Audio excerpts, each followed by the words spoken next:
ফেলে দিই, শুকনো ফুল রাখতে নেই বাবার, তাই না বাবা?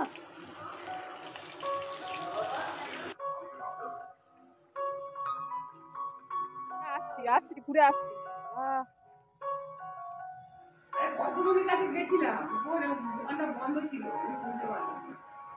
আরে ওই জল খেয়ে অভ্যেস হয়ে গেছে তো, জলে লাগে। মা যে জল খেতে হবে তো, সারা রাত থাকবে কি করে জল না খেয়ে? বাবু সোনা মামার জন্য হলো এটা, বাবু সোনা মামা। শুভ সকাল বন্ধুরা, তোমরা কেমন আছো? নিশ্চয়ই ভালো আছো। তো সকালবেলা থেকে আজকে ব্লগটা শুরু করলাম। আজকে না কিছুই ভালো লাগছে না, জানো তো, এত কদিন ধরে গরম পড়েছে না, ঝাঁট দিতে দিতে এই পাখার তলায় বসে পড়েছি। হাঁপাতে হাঁপাতে তোমাদের সঙ্গে কথা বলছি, তো কথাগুলো শোনা যাচ্ছে না, ভয়েস ওভারিং দিতে বাধ্য হলাম। আর বাঘাও বসে আছে মেঝেতে, আমিও বসে আছি, একটু রেস্ট নিয়ে তারপরে অন্যান্য কাজগুলো সারবো। এই দেখো আমার কর্তা সকালবেলাতেই বেরিয়েছিল, বেরিয়ে এই সবজি নিয়ে এসছে। কত রকম সবজি এনেছে দেখো, যখন আনে তখন অনেক সবজি নিয়ে আসে। এই সবজিগুলো সমস্ত ধুয়ে রাখবো, শুধু শাক আর কুমড়ো বাদ দিয়ে, এমনি অন্যান্যগুলো সব ধুয়ে রাখবো।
রোদ্দুর থেকে এসে জল খা, পটি করে আসলো রোদ্দুর থেকে, আজকে খুব গরম পড়েছে, জলটা খেয়ে নে। বাদরার মধ্যে তো জলে নোংরা তো পড়েই রে, জলে নোংরা করলে আবার খাবে না, জল পরিষ্কার তো, খেয়ে নে যাবে। কেন জল খেয়ে নাও, খেয়ে নাও জল খেয়ে নাও, খাও খাও খাও, চেয়ে চেয়ে দেখছে, খেয়ে নাও, জলের বাটির সামনে দিলাম তো, কি হলো? খেয়ে নে জল খেয়ে নে, বদনা থেকে তো জল খাবে না। রোদ্দুর থেকে এলো এক্ষুনি, ও বাবা বেরিয়ে গেল, বের করেছিল, তারপরে বললাম যে তুমি যাও, পাটা ধুয়ে পেটে পেটে জল দিয়ে ঘরে ঢোকালাম। জল খাবে না, মানে এত বদমাস, তাকিয়ে আছে আমার দিকে, বকছি। মাঝে মাঝে বাঘা এত কুঁড়ে হয়ে যায় না, গরমকালে ওই মাঝে মাঝে দেখতে হয় যে জল ঠিক করে খাচ্ছে কি না। আবার এমনি নর্মাল যে জল, সেই জলের সঙ্গে কিছুটা ঠান্ডা জল মিশিয়েও দিই, খেতে বলি, কারণ ও সকাল থেকে কিছুই খায় না। এই গরমের জন্য না ও কিছু খেতে চাইছে না, সেজন্য জলটাই খাওয়াই, আর জোর করে একটু দইও খাওয়াই। দই দিলে তো খাবে না, একদমই খাবে না, ওই জন্য কী করি, জোর করে খাইয়ে দিই, যতটা পারে খায়। তো আর দুপুরবেলা অবশ্যই খায়, দুপুরবেলা তো ওই চিকেন স্টু করি ওর জন্য আলাদা করে, সেটাই খায়। আরও যদি দুপুরবেলা মাঝে মাঝে দই ভাত খেতো না, তাহলে আরও ভালো হতো। এই গরমের সময় ওদেরকে দই খুব খাওয়াতে হয়, ডাক্তাররাই বলে দেয়, লুটা লাগে না শরীরে, কারণ আমাদের থেকে 4 গুণ 5 গুণ গরম লাগে ওদের, কারণ ঘন লোম তো। আমাদের যেহেতু এসি নেই, ওর জন্য একটু চিন্তা হয়, সেই জন্য ওই ছোটো ফ্যানটা সবসময় চালিয়ে রাখা হয় ওর সামনে।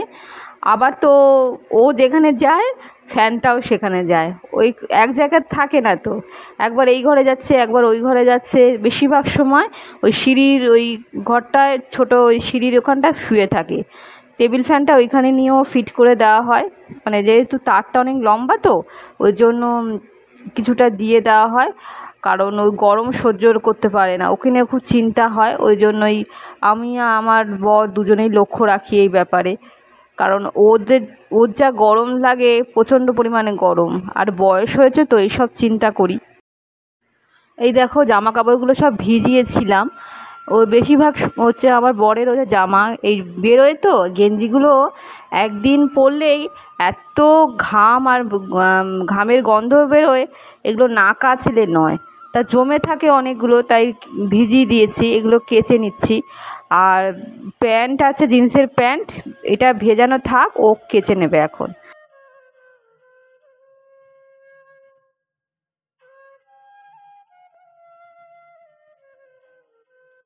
তো এইখান থেকে তুলসী পাতা নেব না, ওই দিকে তুলসী পাতা গাছ হয়ে আছে, সেই তুলসী পাতা তুলতে যাচ্ছি। আর তুলসী পাতা রবিবার দিনকে হাত দিতে নেই, কিছু কিছু করার নেই, কারণ তুলসী পাতা না হলে গোপালকে কী করে পুজো করবো বলো, পুজো হয়ে গেছে, সন্ধ্যের বেলা তো তুলসী গাছে হাত দিতে নেই, তা ওইখান থেকে তুলসী পাতা তুলে নিয়ে আসবো, কারণ গোপালকে স্নান করানো খাওয়ানো, তুলসী পাতা ছাড়া তো হবেই না, কি আর করা যাবে।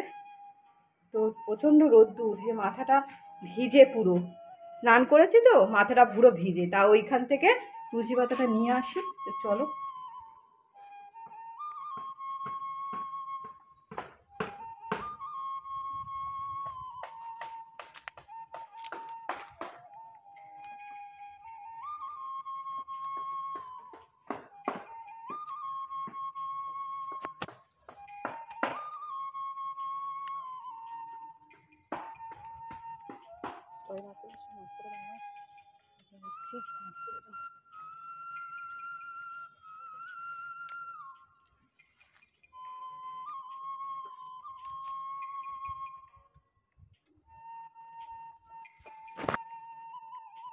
হরির পুজো তুলসী পাতা না হলে তো হবেই না, তুলসী পাতাটা দিয়ে দিলাম, তার মধ্যে দিয়ে দিলাম চন্দনের গুঁড়ো, আর এই চন্দনের গুঁড়োটা থাকে জানো তো, আর চন্দন বাটা হয় না, চন্দন বাটতে সময় লাগে, চন্দন কাঠটা না ঠিক মতো যেন হয় না, মানে ঠিক মনের মতো নয়, ঠিক মতো চন্দন বাটতে চায় না, ওই জন্য কী করি, দামি একটা চন্দন পাউডার আমার বর কিনে এনেছে, সেই চন্দন পাউডারটা দিয়েই প্রতিদিন গোপালকে স্নান করানো হয়।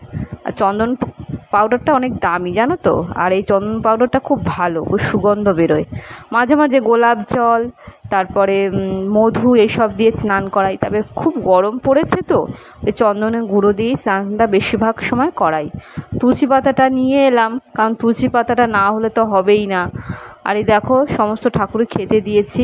দুপুরবেলা এই সময়টা ফলই বেশিরভাগ সময় দিই, লিচু এনেছিল, লিচু দিয়েছি, আর গোপালকে একটু কলাও কেটে দিয়েছি। পুজো দিতে বেশ ভালোই লাগে, অনেকটা সময় যদি পুজোর এখানে কাটানো যায় খুবই ভালো হয়। ফেলে দিই, শুকনো ফুল রাখতে নেই বাবার, তাই না বাবা, এই যে শুকনো ফুলটা ফেলে দেবো।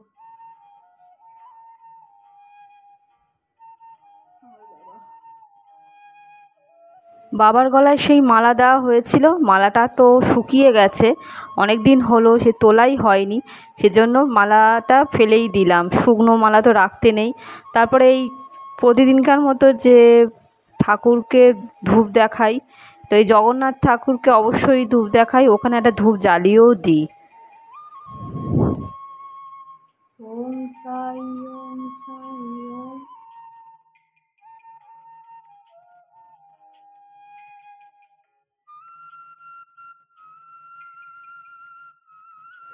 আজকে সকালবেলা অনেক দিন পর একটু চাউ করেছিলাম, তো খাইনি, সকালবেলা খাইনি, তো মনে হলো যে পুজোটা দিয়ে দিই তারপরে খাবো। এই দেখো চাউ নিয়ে বসেছি, আর এই টিভি দেখছি আর চাউমিন খাচ্ছি।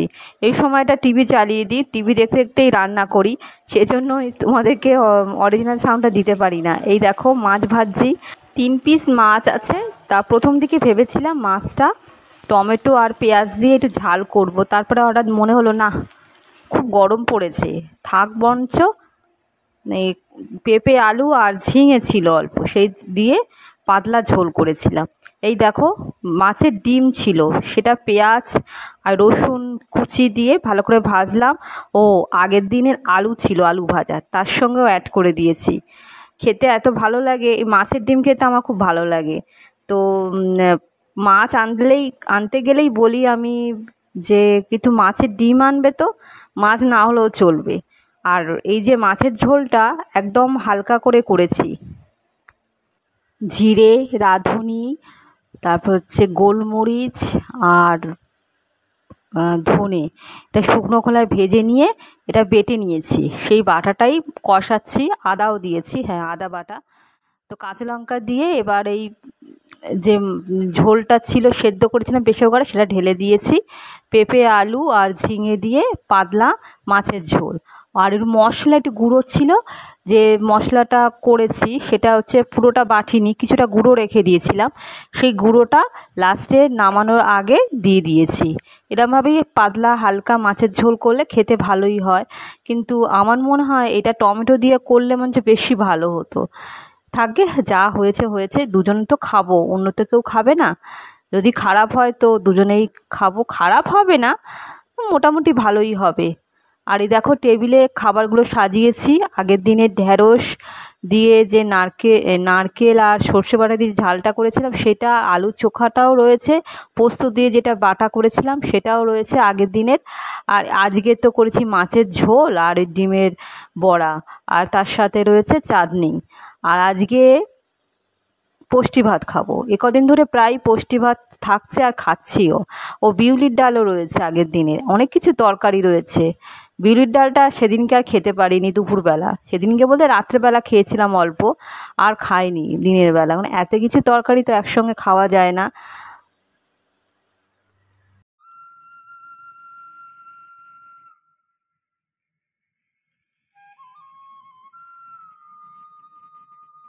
আসছি আসছি ঘুরে আসছি।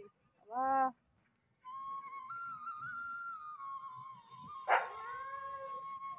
সন্ধেবেলা হয়েছে, তো ফ্রেশ হয়ে নিয়েছি, ফ্রেশ হয়ে নিয়ে একটু বাড়ির দিকে ভাবলাম যে মার সঙ্গে একটু দেখা করে আসি, কারণ সারাটা দিন দেখা হয়নি। তারপরে দেখো জিমনাস্টিকের সময়, যখন জিমনাস্টিক করছে এখনও কেউ বাড়ি যায়নি, তো বাড়িতে গিয়ে দেখলাম যে তালা লাগানো, তারপরে ভাবলাম যে হ্যাঁ মা নিশ্চয়ই মাঠে আছে। মাঠে ঘুরছি নিয়ে, ঠিক আছে ঘোরো, চলে যাচ্ছি। না আমার ঘোরা হয়ে গেছে, এবার আমি চলে যাবো।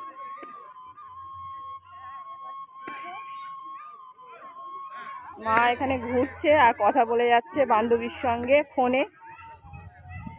আমি গেটে দেখি তালা মারা, তা ফোন করেছিলাম, আমি তো বেরিয়েছে হয়তো, তা দেখি মাঠটা একটু ঘুরে আসছি, দেখেই মাঠে ঘুরছে কিনা। আমার মনে হয়েছে হ্যাঁ আমার ছেলে মনে হচ্ছে। বাবা মাটি ফাটি ঘেটে কি করছে গলু,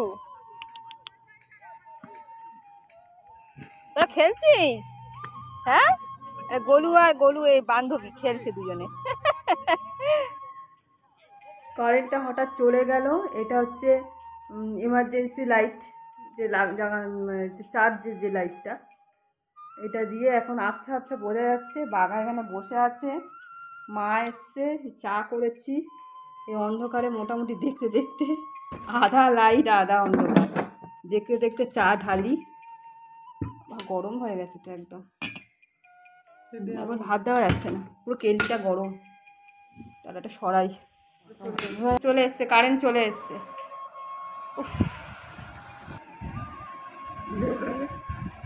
হ্যাঁ ওকে দাও।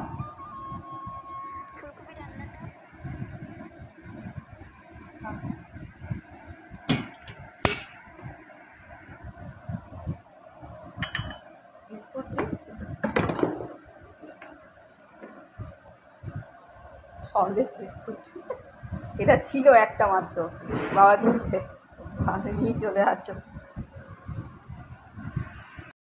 সন্ধেবেলার টাইমটা এরকম দেখো, গল্প গুজব, তারপরে এই চা খাওয়া, এগুলো বেশ ভালো লাগে বলো।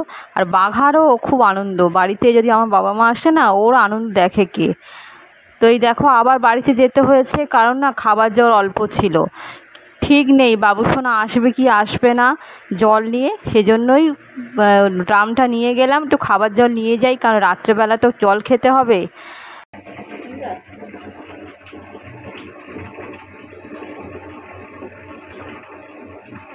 আজকে আসবে কি আসবে না বললে হ্যাঁ দিয়ে যাচ্ছে, ও দিয়ে যাচ্ছে, কোনো আর আসবে না। দরকার নেই বাবা, জলটা নিয়ে নি।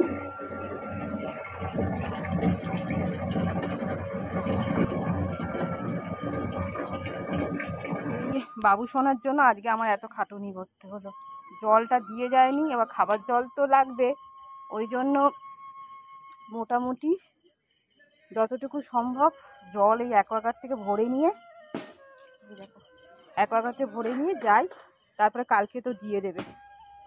ওই জন্য আরও অ্যাকোয়াগার্ড থেকে, দেখো অ্যাকোয়াগার্ড থেকে জল নিয়ে এলাম, বাড়ির দিকে যাচ্ছি, মা ভরে দিল। এখন আপাতত চলুক, কারণ জল ভরে আনলাম, জলটা ভরে আনলাম বাবলা, জল ভরে আনলাম বাবা। চলো মা, যে জল খেতে হবে তো, সারা রাত থাকবে কি করে জল না খেয়ে। বাবুসোনা মামার জন্য হলো এটা, বাবুসোনা মামা, বাবুসোনা মামার জন্য হলো।